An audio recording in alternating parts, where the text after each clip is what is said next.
herself pregnant and alone. An abortion seemed to be the best option. Her story next, live on Restoring Hope.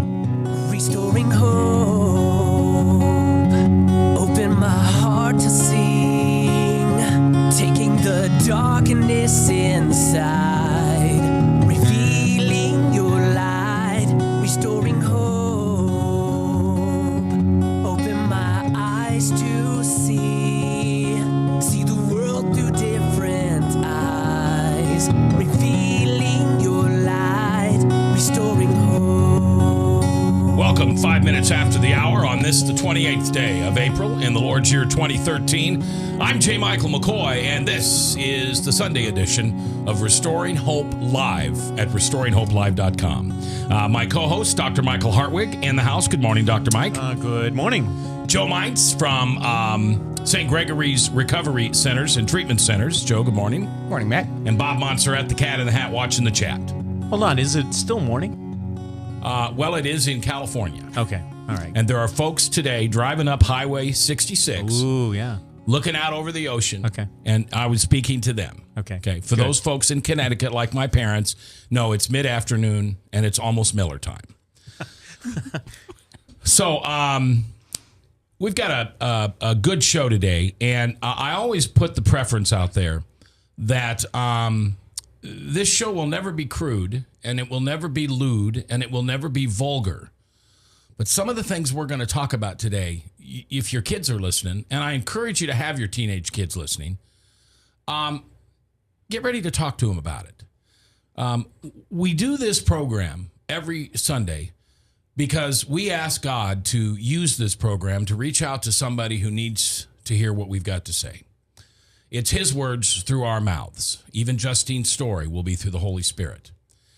And we know that there's somebody out there right now who's either considered an abortion, has had one, and is still in the depths of the depression that comes so many times after an abortion. This show is for you. This show is not to scare people. It's not to make little girls cry if they're thinking about having an abortion. It's asking you to accept the Holy Spirit into your life right now and just listen to one woman's story and the consequences of that event and how it affected her life. So if you've got a teenage daughter sitting next to you, hold her tight. This is going to be a tough conversation, but I believe it's aimed at her. Justine, how are you? I'm doing good. Nervous. You're a little nervous. That's okay. Don't be nervous. You've got your good friend Jennifer Bowen from Iowa Right to Life sitting next to you, so you're going to be all right. Raised Midwestern. In Iowa. Catholic. Yes. Good Catholic girl? I don't know about that. Okay. Were you a regular attendee of the church? Yes. My dad made sure we went to church. Your dad was kind of the patriarch of making sure everybody went to church. Yes. And you did your communion and your, I don't even know what all the Catholics. Catechism. Communion. Did you go to a Catholic school? In junior high, I did. Okay. And Holy Spirit. Big family? No, I have one sister. One sister. Okay. When did you graduate from high school? 1987. Okay. So you were, I think, 14? No, I was 19. 19, I I'm was sorry. in between colleges. All right. And you were involved in a relationship that was physically abusive. I was in a relationship with a guy. You know, I thought, maybe I would marry this guy, but he became abusive, and I broke up with him. Okay. What kind of abuse? When you say verbal abuse, physical abuse? No, physically abusive. There was one incident, I guess specifically, the Visha at Iowa State, the big rally where they burn couches, drink lots of beer. We were there. And we were getting back into his car, and I had a big glass bottle of beer that I didn't want to bring in the car, so, I was drunk, and I decided I'd throw it, just toss it, and it hit the windshield of a coming car. So it was a group of students. The guy got out. He was mad, and so my boyfriend's like, "Hey, sorry, she's drunk," and he just yanked my hair and pushed me in the car, And so much so that I had clumps of hair falling out the next day. And there was another incident, and I knew that, I just couldn't be with this guy. But unfortunately, around that time, I became pregnant, but I didn't know it. So you broke up with him. I broke up with him. And you were pregnant. Mm-hmm. And so this is about 1989, 1990. It was 1988. 88, okay. Around May of 88. Wow, that would be 15 years ago. No, 25 years ago. Wow, okay. So how'd you find out you were pregnant? A little pregnancy test? Well, that's a long journey too. I just about a month before I got pregnant, I went to Planned Parenthood in Fort Dodge, Iowa, to get birth control pills. And did your parents know any of this? That you were? She was 19. Yeah, at this time. Yeah, but they probably knew. They didn't set. Yeah, they didn't set you up though. That in high school or anything like that. Well, my dad found the check to Planned Parenthood at a later date. Okay. I don't know so where. So what do you was. think about that? I think we didn't talk about it until I found out for sure I was pregnant. So you got birth control pills and you were on the pill? I was on the pill, and okay. I got pregnant the month after I started birth control pills. Wow, one of the few. Yeah, the 1% of the 99%. Yeah. Oh, wow. Unless you want to assume that Planned Parenthood puts out placebos so they can increase their abortion. Well, that'd be something, wouldn't it? Well, and I wouldn't put it past them. I wouldn't put that past them. But actually, all birth control pills now are low dose. No. So you have to take the birth control pills at the same time every day to have them be effective. Otherwise, you're going to have breakthrough ovulation in a pregnancy. So they're giving false protection. Yeah. All right. So you find out you're pregnant, and where were you at that moment? Paint a picture for me. Were you at home? Were you in a dorm? Were you in an office? Where were you? I got pregnant in May, end of May. But I had broke up with a father, so I had moved home. Went through the summer with friends. I suspected I was pregnant because I didn't have a period, but I thought I'm on birth control pills. I can't be pregnant. And I actually went back to the Fort Dodge Planned Parenthood for a pregnancy test.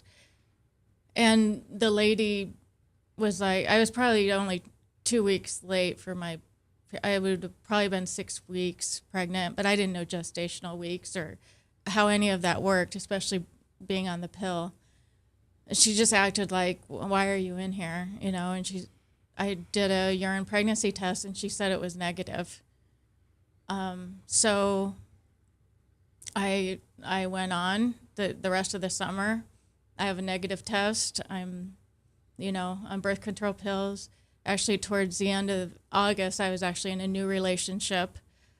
But I had morning sickness. I had signs of pregnancy. And finally, my stepmom actually took me to a family doctor, and he confirmed that I was pregnant. That was in August.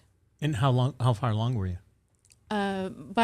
He gave me a due date. He didn't give me gestational weeks, and I don't know if, they didn't even have an ultrasound, or they may have, but I didn't have an ultrasound. The due date he gave me, I guessed it was around 3 months.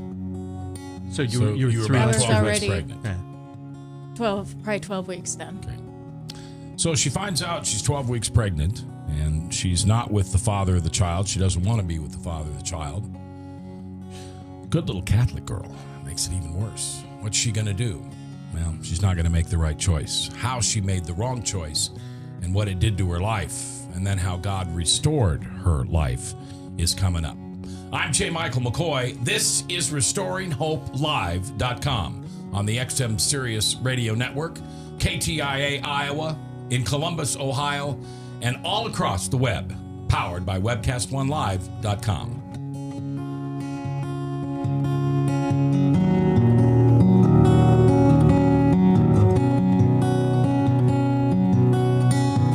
Restoring hope.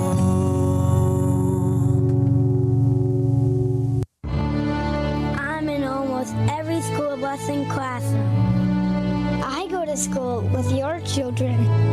We say the Pledge of Allegiance together. You see me around the neighborhood and you tell me that I'm a pretty good kid. Well, I'm one out of every 5 children in America, and I'm struggling with hunger. This problem is closer than you think. My teacher tells me we can grow up to be whatever we want. I want to grow up to be someone who doesn't go to bed hungry. There's enough food in this country to feed everybody.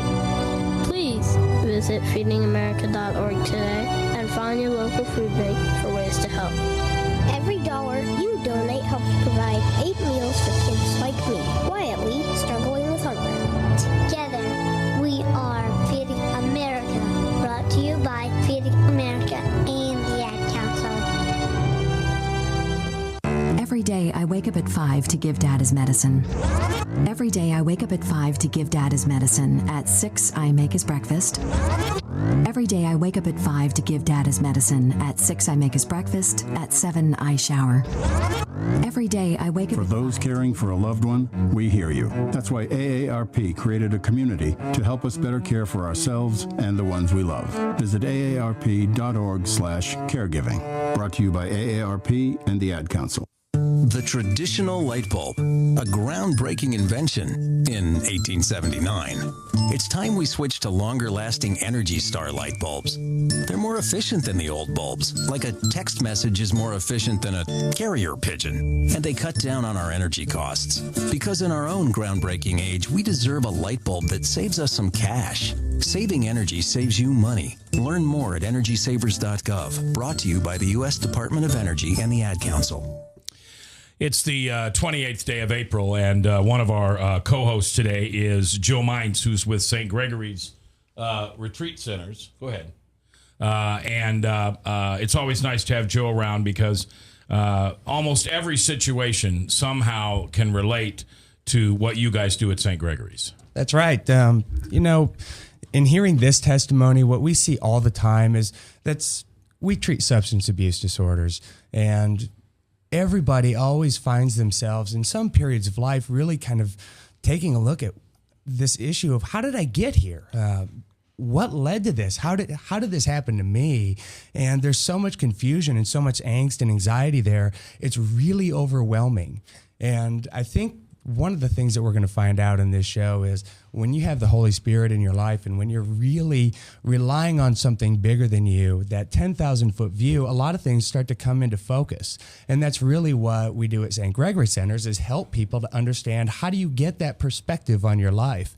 How do you really take a look at things and understand where the power is that you can really turn this around and use those gifts that you still have?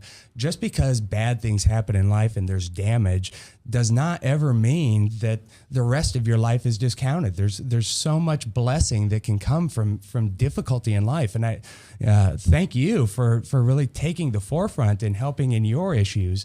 That's one of the things that I've had a lot of experience with, as well as taking some of the junk from my life and turning that into a way to help other people. So what you're doing is amazing. And certainly at St. Gregory's, we appreciate that. Yeah, check them out on the web, St. Gregory's Retreat Center. It's mainly for alcohol and drug abuse, but it's for hurts, habits, and hangups. And remember, it's Christ-centered. So when you don't have an answer on what you should do next in that crisis in your life, turn to St. Gregory's. Restoring hope, open my heart to sing, taking the darkness inside, revealing your light, restoring hope, open my eyes to see the world through different eyes, revealing your light, restoring hope. 19 and a half minutes after the hour on the 28th day of April in the Lord's year 2013. I'm J. Michael McCoy, and this is RestoringHopeLive.com.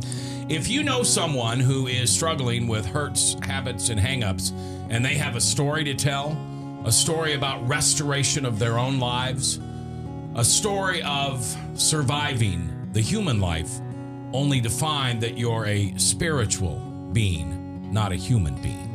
Because after all, being a spiritual being is for eternity. And a human being with all of our flaws is only for a short amount of time. So if you know somebody, or maybe yourself, who has a story, I would encourage you to contact us. Just go to restoringhopelive.com, click on the contact page, and we look forward to hearing your comments. My guest today is Justine. At 19, she found herself pregnant and alone, 12 weeks pregnant before it was finally detected. And what was your first thought? Yay, I'm going to be a mommy. Let's paint the extra bedroom pink or blue. If I were with the father, or a father that I could marry, I would have thought that. I wanted to get married. I wanted to have children, but I didn't have the father to marry. When the doctor told me, I cried, and, I was wearing that blue mascara that was popular in the 80s, and it was running down my face. And he asked if, do you love your boyfriend? Who's he? The doctor. The doctor.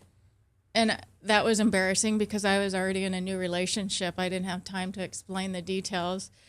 And so he was, said, well, you could get married. And, I left. I had another appointment with a different doctor, I think a couple days later. So what about the boyfriend, the new boyfriend? Did you even think about asking him, hey, you want to make this work? I did tell him. Okay. And I told him it was, the father is, this other guy. And you were sure about that?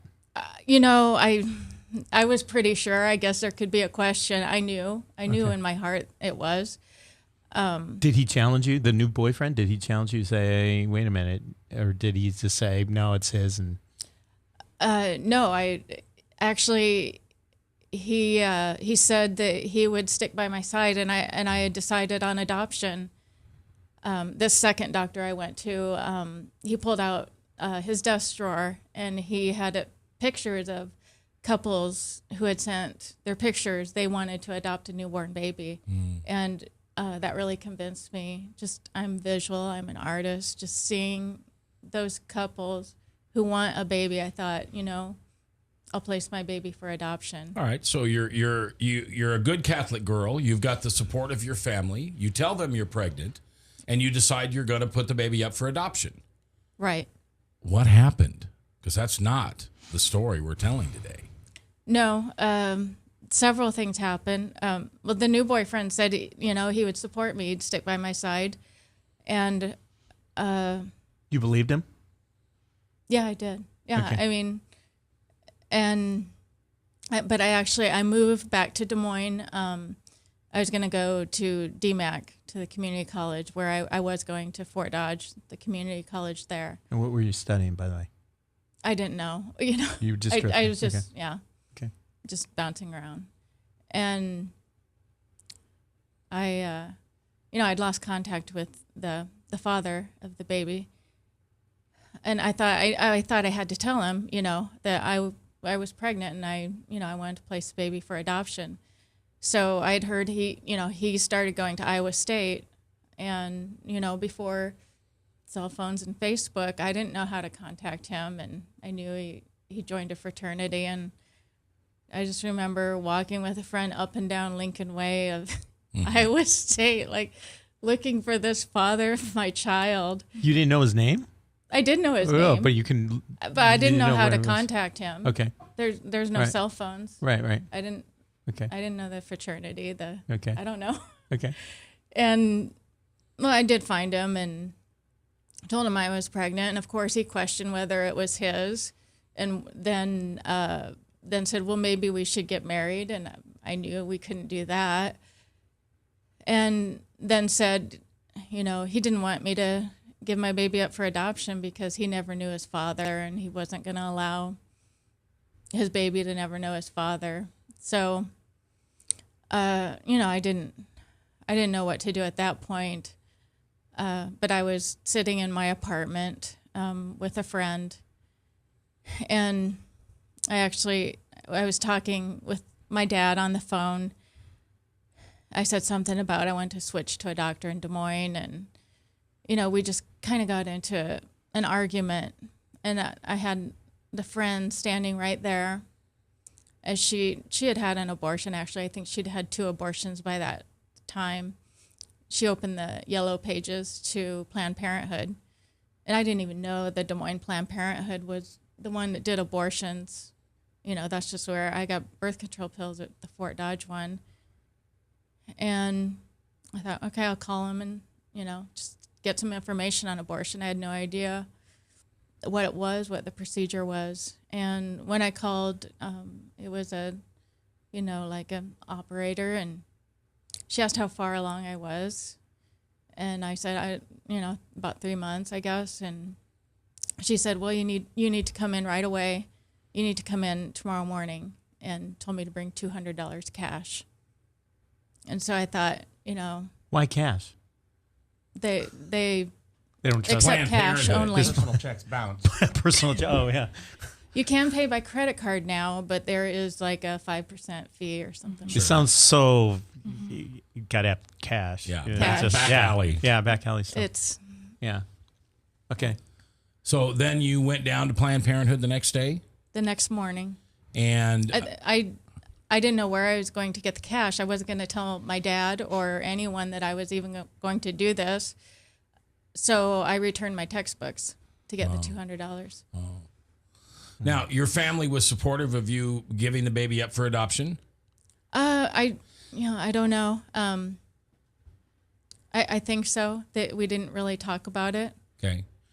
I've heard people explain during middle and late term abortions that they can hear the abortionist crushing the bones of their fetuses and then sucking it out of the womb. Did you experience any sights or sounds or smells that remind you of that? Well, when I got to Planned Parenthood, I gave my cash. Of course, there's a cashier right there. You give your cash. They make sure they get your money. And I waited around what seemed like all day. And I went to this little counseling room. And the lady just said, "You seem sad." And it must have hit me. I started crying. And she just hands me a little white pill across the table. Said, "Take this. It'll make you feel better."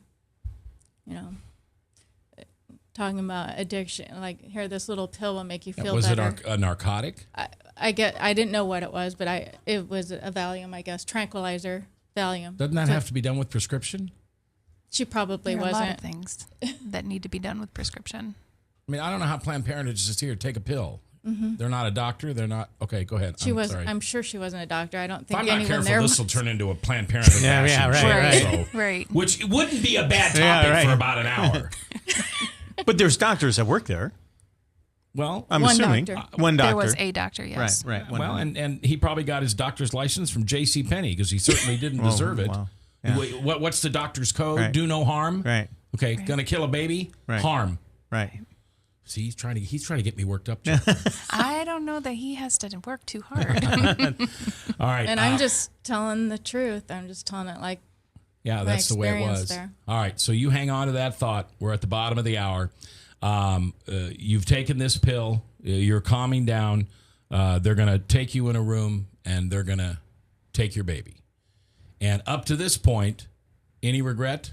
Up to that point? After I took the pill, I don't have any memory. My friend said I was snoring in the waiting room, but I remember being on the table, and I must have come out of it. I vaguely remember a figure walking in the room, and then the loud suction noise. Mm-hmm. Did you feel anything? It was excruciating pain. Painful as they suck the baby out of your womb. All right. That's bad. I mean, and if you're sitting there with your teenage daughter, I hope you're holding her tight because this is tough. But so many teenage girls go through this very same thing. And this program is here to just inform you about what really happens. And we're not to the heart of the story. Now comes the pain, comes the heartache, comes the regret, comes the depression, and comes the family. Justine's coming up next. I'm J. Michael McCoy. If I haven't told you lately, thanks for listening. Love this job. Couldn't do it without you. Right here at RestoringHopeLive.com.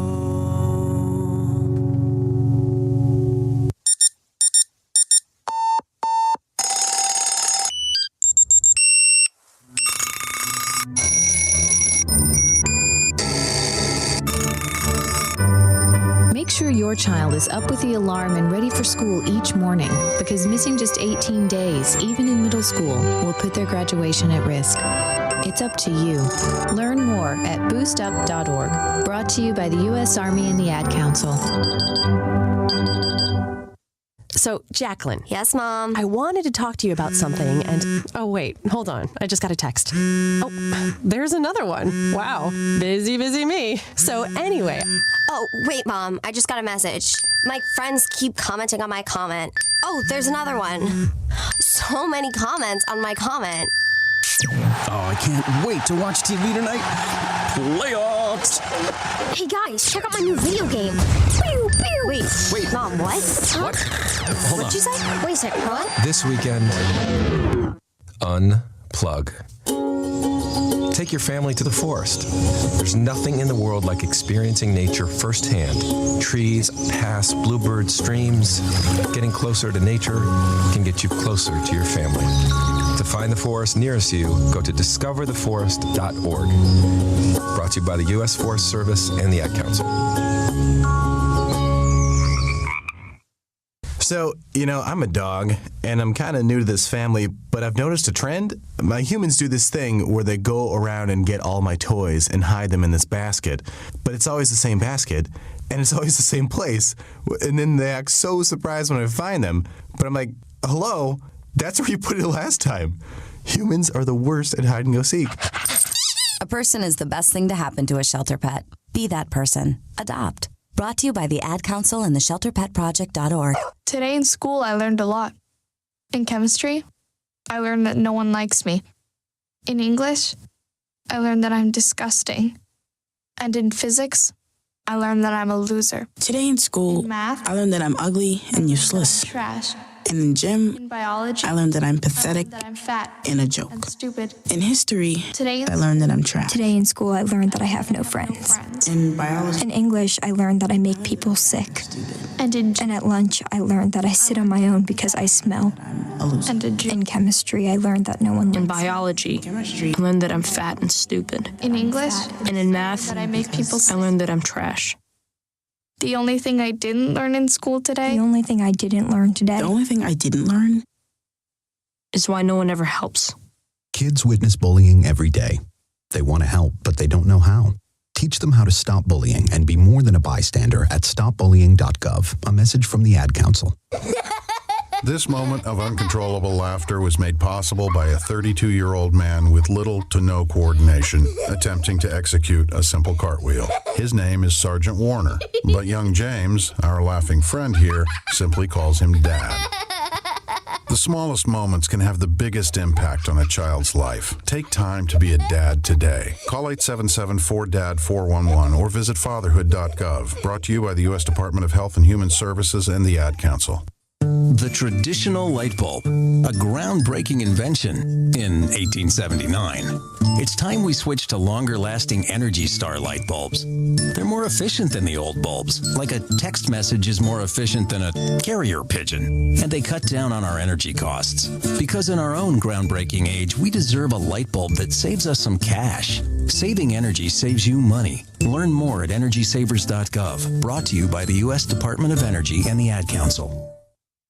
Restoring hope, open my heart to sing, taking the darkness inside, revealing your light, restoring hope, open my eyes to see the world through different eyes, revealing your light, restoring hope. 26 minutes before the top of the hour. I'm J. Michael McCoy, and this is Restoring Hope Live. You can check us out at our website, restoringhopelive.com. That's where you can get the archives of other shows that we've done also from this program. My guest today is Justine, 19, found herself pregnant and alone. Abortion seemed to be the only option. She went to Planned Parenthood, and they did an abortion on her, and it was the most painful thing that she's ever gone through. Now what happens?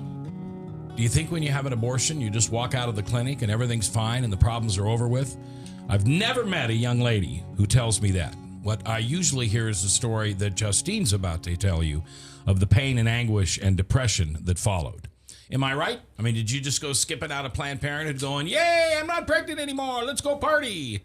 Actually, there's immediate relief. That day, I felt relief. I didn't have to give my baby up for adoption.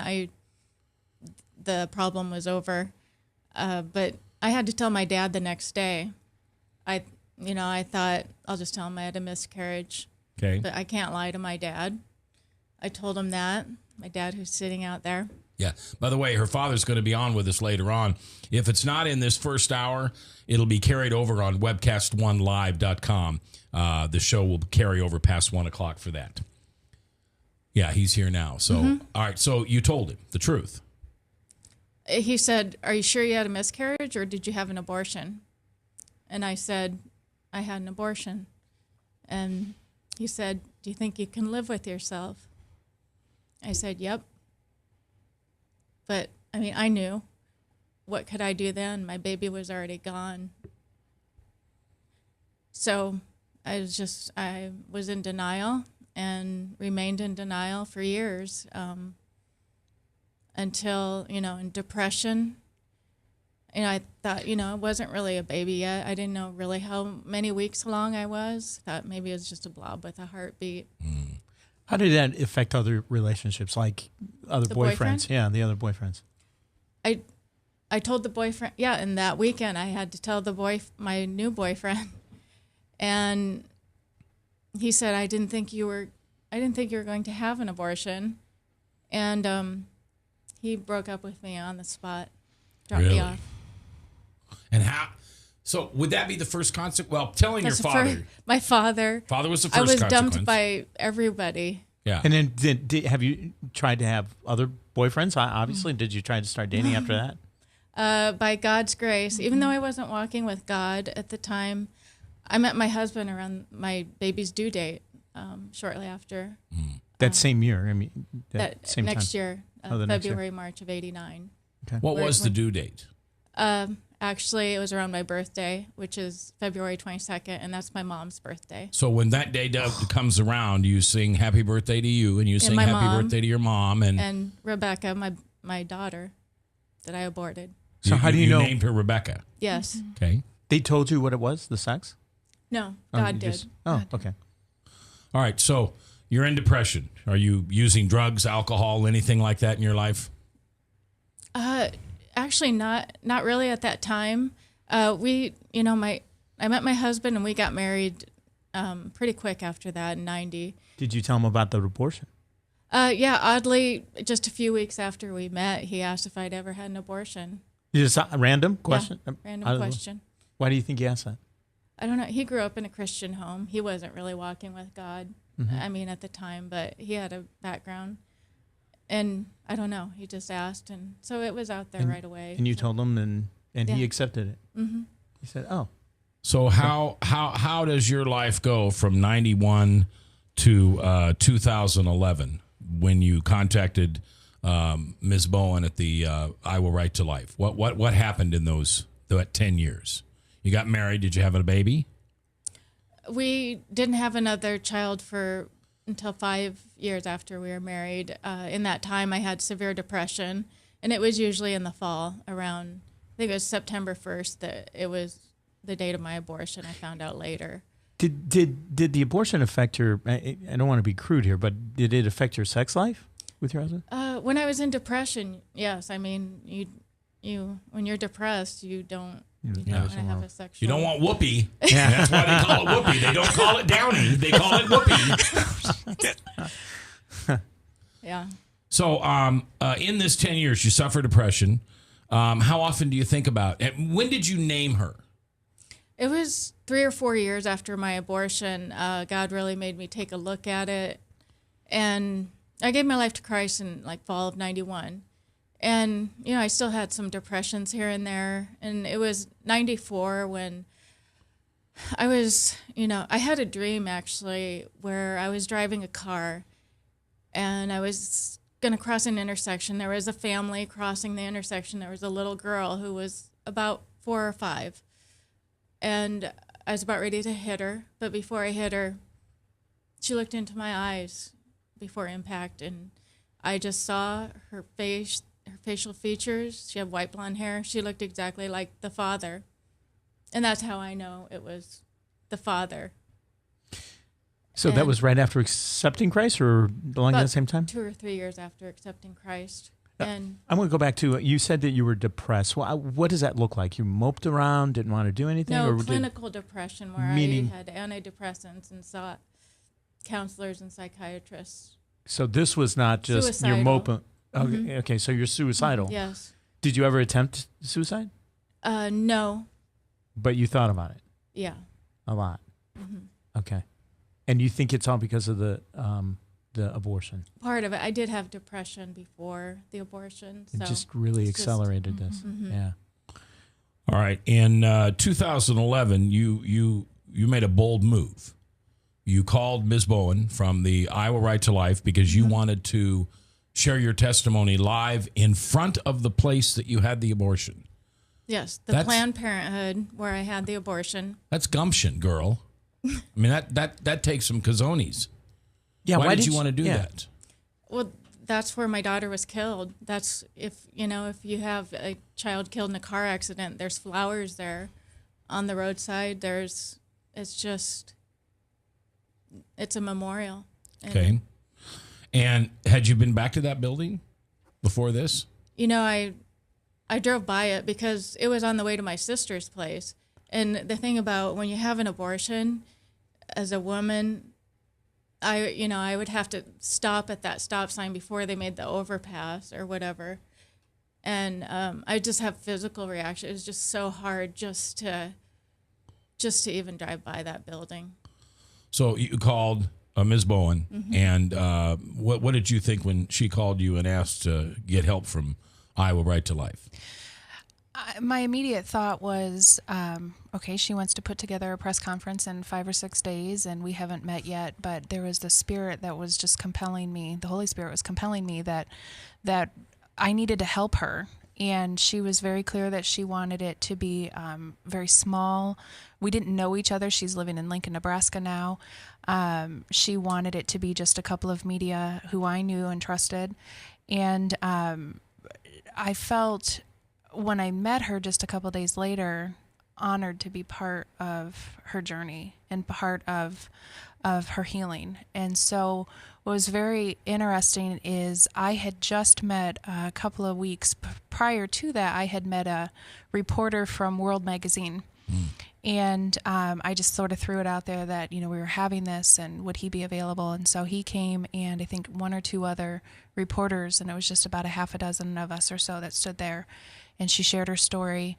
And what was one of the most profound things to me after the press conference happened, we were across the street, she and I, at a coffee shop, and she shared with me that when she was in the throes of her depression years before, she had begged God, I think it was about 7 years before this maybe, and she said she just begged God to, if you release me from this pain, if you release me from this depression, I will tell the world the truth about abortion. I will tell the world what happened to my life. And it was so incredible to me that just coincidentally, I had met the World reporter the few weeks before, and when Justine, one of the few people that was there, was the reporter from World Magazine, her story went on to be the most read story on World Magazine, or I'm sorry, the 8th most read story that year. God allowed her to tell the world. And that's story. available on Google, World because I found Magazine. it too. Justine's story on World Magazine. Justine's story on World. Okay. When we come back, that press conference and how her life has been since then. And then after the top of the hour, for those of you that have smartphones, you can get to us by an app. Look up Webcast One Live. Or if you go to your computer, go to webcastonelive.com. And Justine's father will join us as we continue this conversation of restoring hope, because that's what God did in Justine's life. He restored her relationship with her father. He restored the relationship with her father in heaven. And he restored herself. It's coming up next live. Thanks for listening.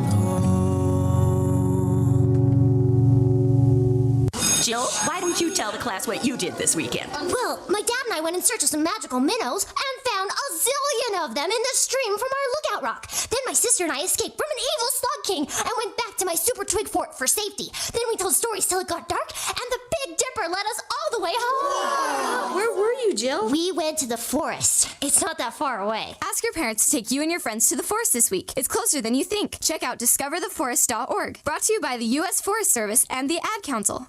You are a waste. A loser. Everyone hates you. Why don't you just stay in your car and keep driving? I'm serious. Drive until you run out of gas, then get out of your car and walk until you find someone who doesn't think you're dumber than bricks. Could take a while, but at least all that walking might burn a couple of calories.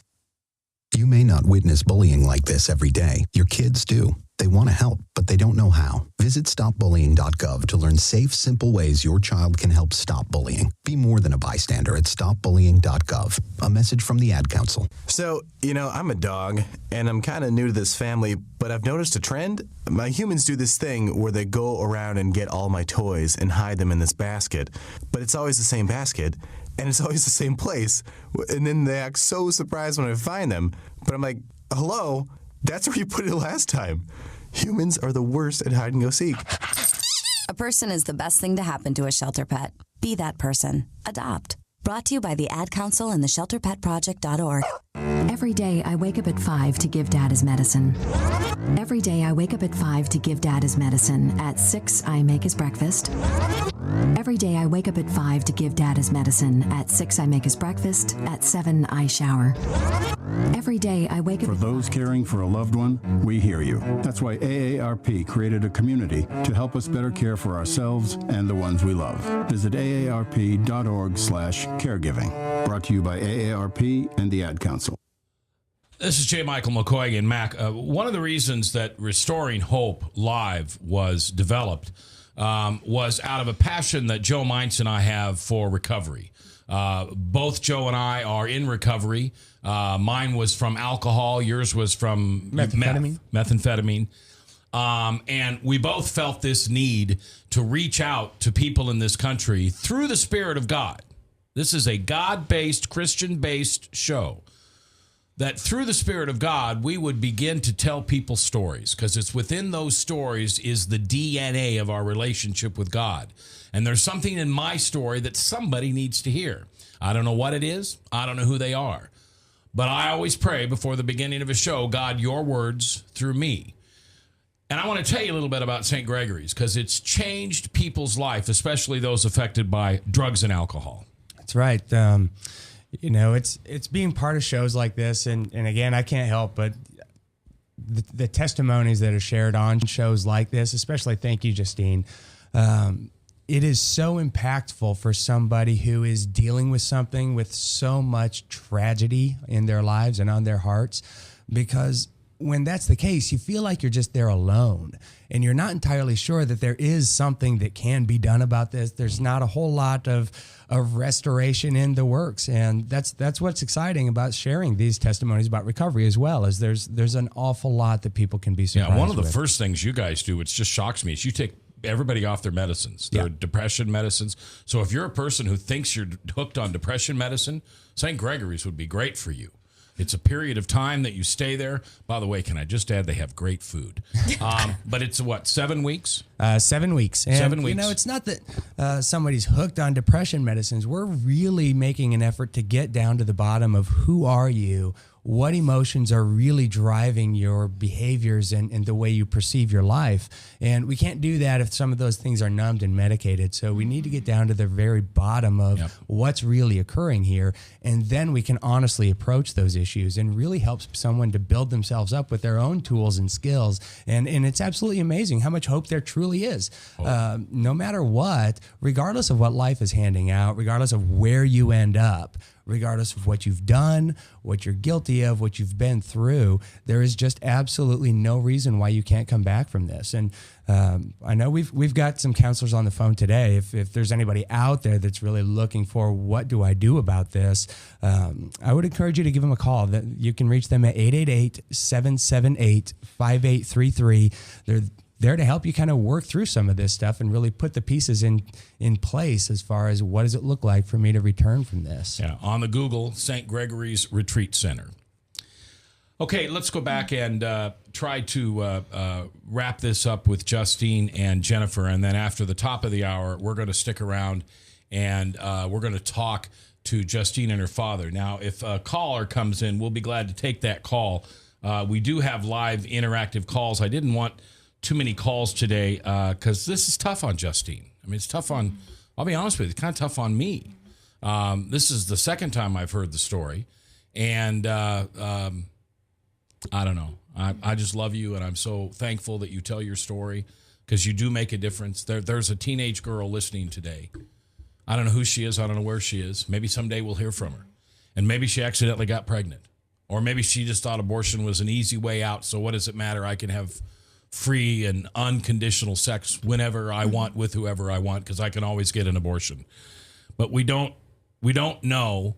Planned Parenthood doesn't tell you about the consequences between the 5 inches between your ears of having an abortion. And that's what Justine's talking about today. All right, we do have a phone call.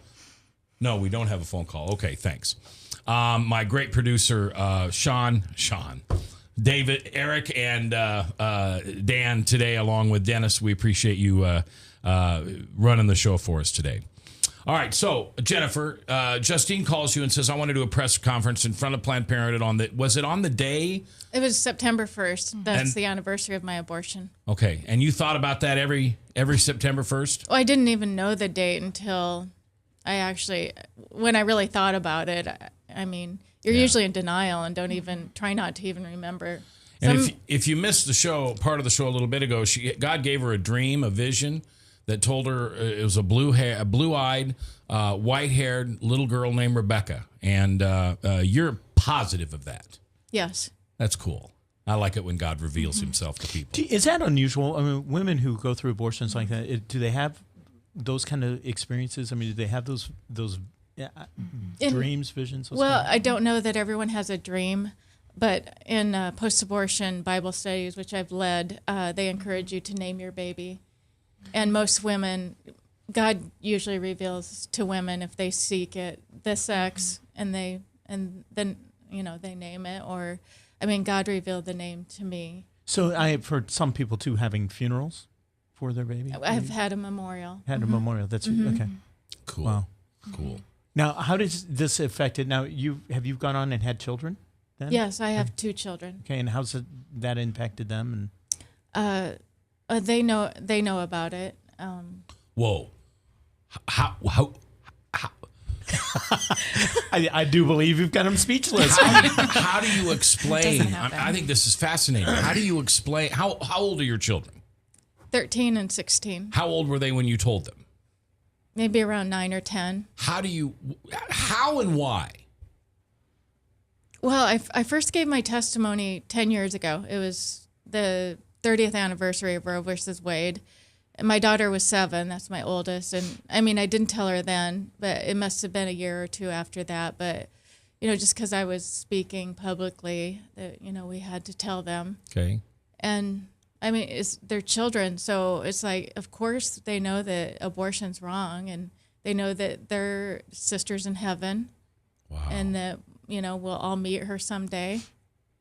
What would you say to you? What if your teenager came and just said, well, Mom, that's good for you, but, we're buying this whole thing that they're not really babies until they're born. Lock them in the basement. Until they recover. Yeah. Repent. That's scary. With my 16-year-old daughter, I'm sure Satan would love to get a hold of her and have a crisis pregnancy and Planned Parenthood, Yeah. Well, it's not just Planned Parenthood. There's other ways you can get an abortion too. But what would you say to her saying, no, it doesn't really count until they're born. They're just a part. It's like cutting off a fingernail. What would you say to them? They don't believe that, but I know there are people that believe that. Right. But what would you say to her if she said, "No, Mama, it's just, you're making way too big of a deal out of this. It's a clump of cells." Yeah, it's a clump of cells. Well, I guess. Well, and God revealed to me, and that's what I wanted to believe. It's just a blob with a heartbeat. Is what I wanted to believe. I mean, God gave me through reading Scripture, Psalm 51:5, where David said, surely I was sinful at birth. I was sinful from the time my mother conceived me. that word conceived. Okay. He was a sinner from the time he was conceived, and he was sinful. I mean, being sinful, you have a sinful mind, you have a thought process. If you are a sinner, we're all sinners. So I thought there's nothing more human than that. Mm-hmm. And that's, I guess, where You believe that it was a baby because you knew conception, from because conception. it has a mind, it has a soul, a thought. And it has its own DNA. DNA. And I don't want to get into this conversation. Jennifer and I have had them for years, and quite frankly, we love them, don't we? We do. But it just amazes me these, and I'm sorry if I'm talking about you. I don't mean to talk about you listening, wherever you may be, but it's just ignorance for anyone to think that this conceived soul in a womb is anything but a human being. Well, I think it's a lot easier to have believed that in 1988, 87, when we didn't have the ultrasound technology that we have now. We didn't have an ultrasound machine that wasn't anything but grainy. Now we have a 4D that shows fingernails down, you know. I mean, so it's a lot harder to deny that now than it would have been in her time. She could have just as easily believed that. Now we have a different reality of, well, yeah, I know it's a baby, but it's my choice. It's a different Science really proved. Science has definitely, and they knew that back in the beginning. They knew that science would be the one that would win it out. Yeah. What you seem amazingly put together. I mean, you've got 2 kids. You know, you come and you travel all this way, give this testimony. What gave you hope? My faith in Jesus Christ. Your Lord and Savior. Yeah. Justine, thank you. God bless you. Somebody out here, we made a difference today. I just know we did. Maybe we'll hear from that person, maybe we won't. But your testimony today on this program made a difference. Right. And I appreciate it. Biblical backup. Want to make sure we're correct on the Bible here.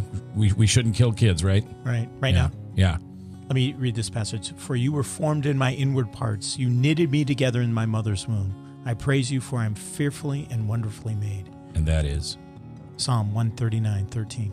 And do you know Psalm 51:5 by heart? Yes. What is it? Surely I was sinful at birth. I was sinful from the time my mother conceived me. That's David writing. All right, for those of you on XM and other radio stations, thank you very much for listening. We appreciate it today. We are going to come back in about 2 minutes on webcast1live.com. If you're on a smartphone, Android or Apple, there's an app for that. Also, obviously, on your laptop, your iPad, wherever it is that you are. And Justine's father, what's his name? James Tierney. James is going to join us, and we're going to hear this from a father's perspective, and we appreciate you taking the time to listen today. I'm J. Michael McCoy. If I haven't told you lately, thanks for listening. I love this job. I couldn't do it without you. Thanks to Bob Montserrat, the cat in the hat, watching the chat. Michael Hamilton back in Pennsylvania. We're represented by Hamilton Strategies. If you'd like to carry this program and your radio station, contact Michael Hamilton. Joe Mites from St. Gregory's, thank you for your support.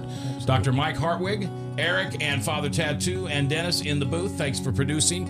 We'll be back next with Justine's father right here on Restoring Hope. If Tom Coates from Consumer Credit of America was your personal webmaster, Tom would filter out all bad debt emails. If Tom was your mailman, you'd never get any debt reduction junk mail. If Tom Coates was a lineman, he'd block any phone calls offering to reduce your credit card debt. Hi, I'm Tom Coates with Consumer Credit of America, and we're still your best choice for credit counseling. We're local, we're accountable, and we can do more.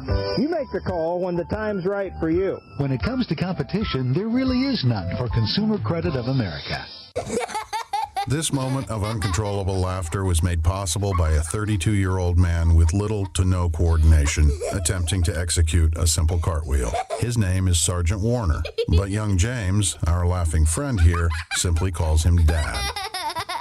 The smallest moments can have the biggest impact on a child's life. Take time to be a dad today. Call 877-4DAD-411 or visit fatherhood.gov. Brought to you by the U.S. Department of Health and Human Services and the Ad Council.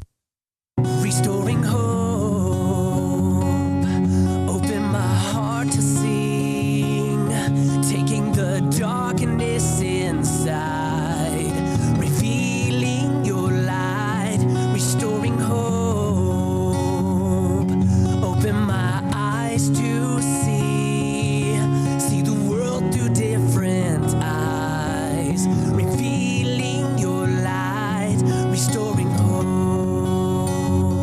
of the hour on restoringhopelive.com and webcast1live.com. Webcast1live.com is the platform. Think of it as the network, CBS, ABC, Fox, and Restoring Hope Live is one of our programs that we have on. We continue the program now on web only. We appreciate you joining us. We've been telling you the story of Justine, who at 19 found herself pregnant and alone, not wanting to be with the father of a baby, and thought she was going to give it up for adoption, but ended up doing something different. Her dad, Jim, joins us now. Jim, thanks for coming in. I appreciate it. Thank you. Step right up to get close to that microphone. Is this the first time you've heard Justine's testimony? No. Okay. Go back to the first time you heard it. How did it make you feel? Well, actually, I felt bad about myself and not being there totally to support her at the time. And then when I heard her testimony, I told her that I was fully behind her and the dear Lord would take care of her. Yeah, but as a Catholic dad, I mean, let's not. I'm not going to throw you over the out the window at all completely, because as a Catholic spirit-based dad, this is just terrible. Not only is your daughter not with the guy, she's pregnant, but then you find out that she aborts the baby. That's tough for any father to live with. Yes. Did that impact your marriage at all? No. At the time, I was remarried. Okay, so it didn't. No. So, yeah, it didn't impact. No, because you hear stories of that too. You know, it's like a death of a child. They divorce at twice the rates than right. Yeah, and interesting. Wow. Yeah. All right, and so, what advice would you give? Because you've learned the lesson. You've been through this. You don't have to guess. There's a father out there listening. He doesn't know it yet, but his daughter's going to come and tell him, I'm having an abortion, or I had an abortion, or I'm pregnant and I'm thinking about having an abortion. What advice would you give to that father? Well, I guess the only thing I can say is that just pray and pray hard, and the dear Lord will help you, that she may see the light and follow Christ's way, and he will see you through. So it's basically the message that, Jesus will heal our sins. Absolutely. Heal our hurts, our habits, our hang-ups. But he had no idea I was even thinking about abortion, so. No, not at the time, no. So were you tempted to just really take it to her, kick her out of the family? Oh, no, kind of no way.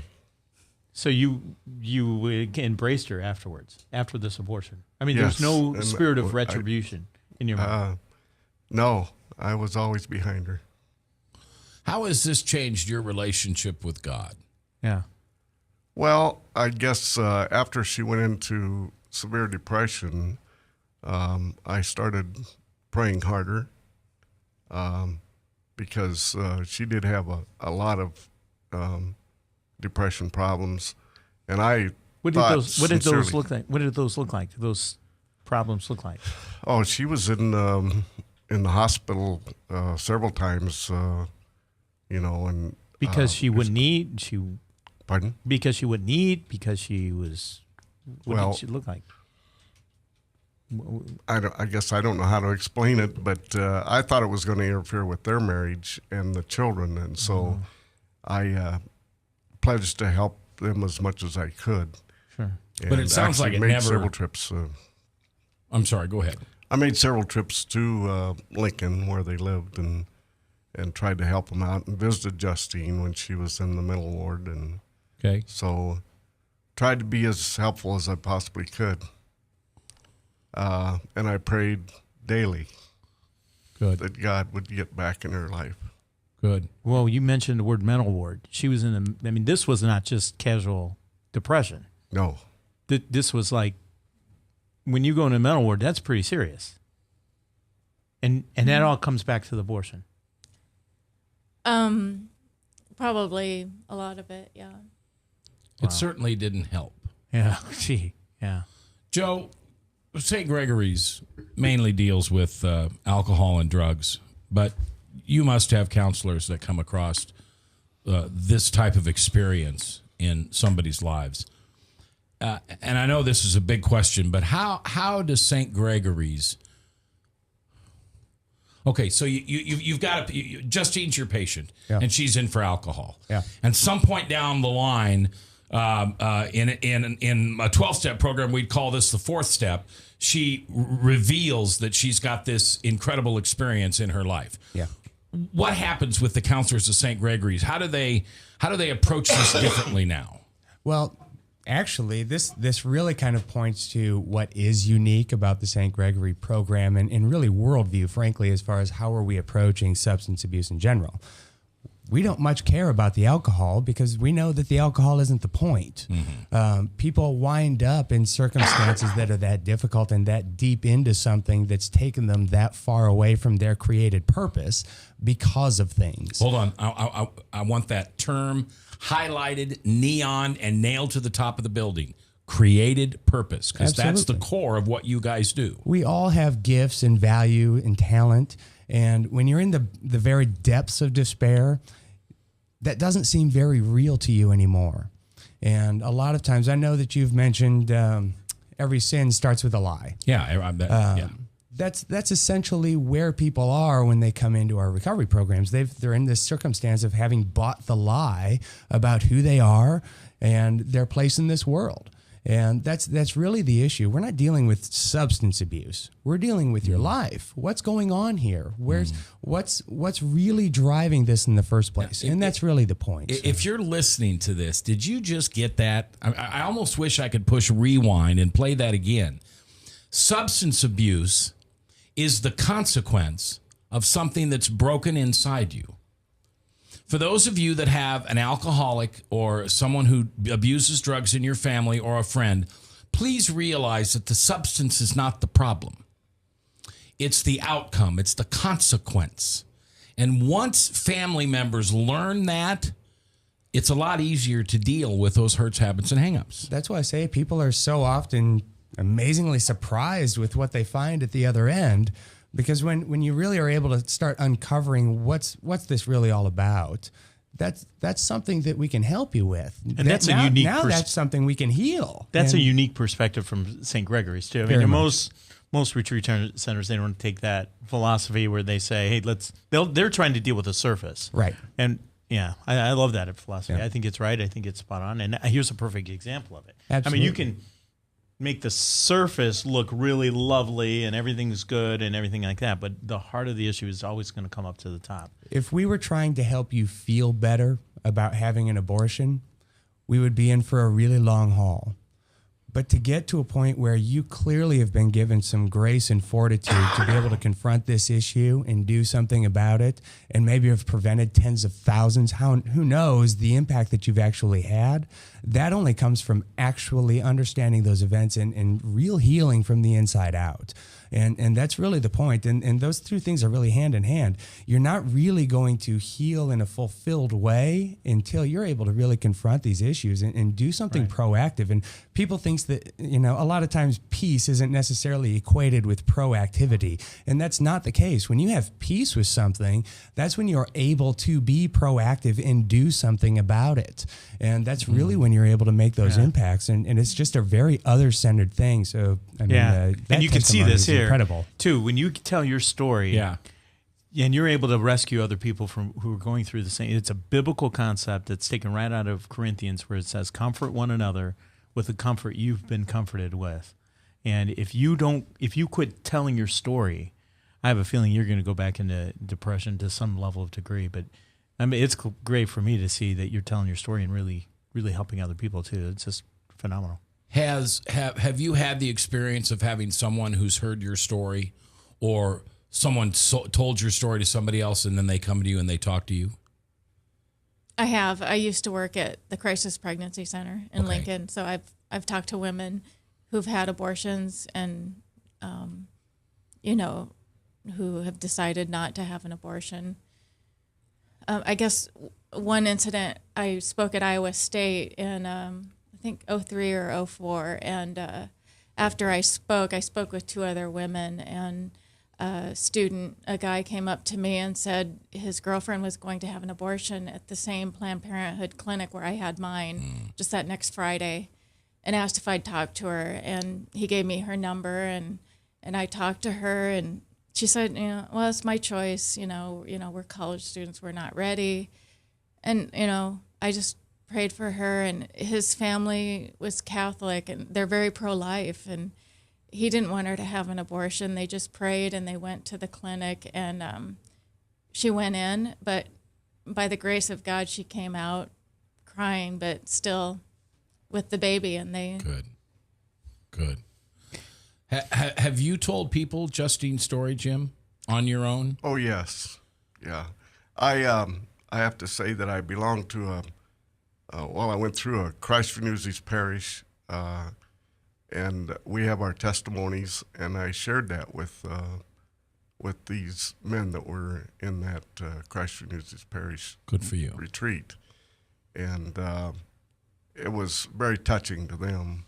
I'm sure. And it was actually rewarding to me to tell the story, and I'm very proud of Justine for what she's done and what she's doing now. Yeah. As a matter of fact, we met in Washington, D.C. For the March for Life, and spent a week with Justine visiting my nieces and nephews, her cousins out there, and that was a very rewarding time for me. Well, Jim, thanks for being here today. Thank you. You're a good guy, and I appreciate you being here. Justine, what an angel. So appreciate you telling your story. Next time you're in Des Moines, stop by. Okay. Make sure you say hi to us. All right, guys, we're going to call it a day. Next week, this is so sad. I had this couple set up to come on. She was 4 months sober, and it was going to be his perspective of the alcoholism. She went back out for a little more marketing and research. So I don't know if they'll be able to be here next week or not. If not, I'm looking for somebody. I will tell you somebody that I'm looking for. I want to do a Mother's Day show, and this will tell you how sick and twisted my head is. I want to find a mother who's lost a child. And I don't want to find a mother who lost a child to a disease. I want to find a mother who lost a child. Not that a disease is not tragedy, but I'd like to find a mother who lost a child to a car accident or to murder, suicide, something like that. I want that to be our Mother's Day show. Why? You might say, why not do something joyful and wonderful? Because the thing about motherhood is that you have that child. And I think it's important that mothers and kids hear on Mother's Day how precious life is and what happens and how a mother feels when that life is stripped from her without anything on her own. I hope to bring people closer together. That'll be our Mother's Day show coming 2 weeks from today. Until then, thanks to Father Tattoo and Dennis and Eric in the studio. Jennifer, I love you. Thanks for coming in today. Jim and Justine, bless you. Appreciate it. Drive safely back to that wonderful... You live in my favorite city in the whole world. Lincoln, Nebraska. Go Big Red. Doctor, thank you for being here. Joe, what? What are you looking at me that way for? Yikes. Go away, Big Red, is what we're thinking. Fan? I'm going to take those Texas Longhorns any day, but I'll certainly take those Cyclones over them Huskers. Really? How many national championships have the Cyclones won? I'm just curious. I said I'd take the Cyclones over them Huskers, but I said I'm all in for those Texas Longhorns. So. Have they ever won a national champion? Oh, Texas? my goodness. Oh, my goodness gracious. Bob Montserrat, thanks for being here. And until next time, remember that God loves you. He loves you all the time. Even when you don't love him, he believes in you.